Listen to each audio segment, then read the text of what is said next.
成日以為冰釣係坐喺度全日呆等，點知原來係有咁多嘢玩㗎。等我哋帶你去睇下啦。首先，你會坐一架雪地車。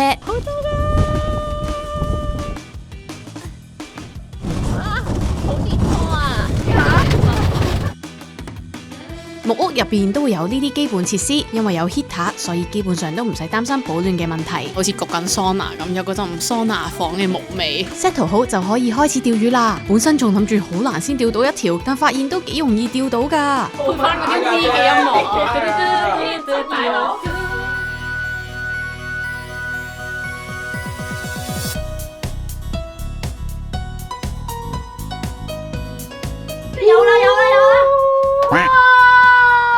釣到咁上下，仲可以打邊爐添。出面咁凍，喺木屋入邊打邊爐真係超級正。天黑之後仲可以玩埋仙女棒添。